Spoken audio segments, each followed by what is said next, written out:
skill building. So when you want to achieve your goal, in many cases, it usually is essential that you have to learn some new skills. There's something which is called as HILO. HILO stands for high input and low output.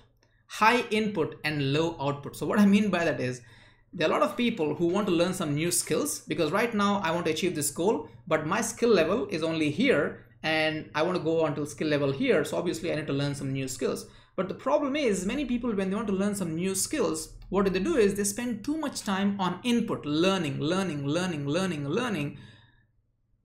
And the problem is, they are stuck in the learning mode and they take very little action. I'm not saying that they don't take action. Proportion for learning and action is really, really bad. And that's the reason why they have too much of learning, too much of input, information going into your brain, and very little output. And that usually ends up in disaster. In many cases, you don't become good in the skill. And many times actually, it makes you feel that, oh, you know what, I'm spending too much of time. I'm not making any progress. And it's not really working for me. That's what really happens. So it's not a good thing to have high input and low output. So here's what you need to do. Step number 1, write down, okay, I want to achieve these goals by the end of this year.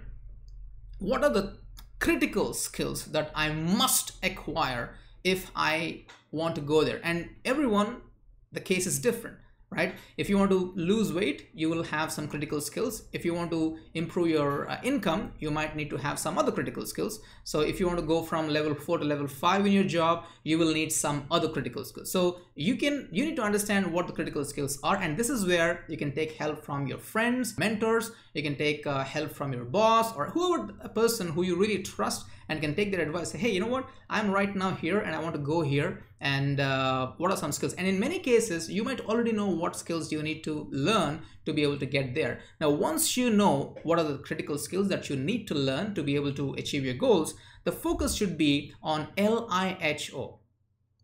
What I mean by LIHO is exactly opposite of HILO. LIHO stands for low input and high output. So let's say maybe as a part of your goal, you have to learn about Excel sheets, how to do proper Excel sheets. Or maybe as a part of your job, you need to learn about leadership. Maybe as a part of your job, you need to learn how to do editing. I don't know what kind of job, what kind of goals you have. I'm just giving you some random examples here. So my suggestion is learn a few things, first of all, and then immediately get into the habit of implementing what you're learning. So learn a little bit, implement a lot. Learn a little bit, implement a lot. And I can tell you one thing, it's not about how much information that you know, it's about what you do with the information that you know. Now, I'm no way saying or meaning that you don't need to learn new things. In fact, I believe in lifelong learning. You have to make it a habit to learn on a regular basis, in fact, on a daily basis. But here's the thing, don't just stop there and don't be addicted to learning. Don't be getting into that learning loop without implementation.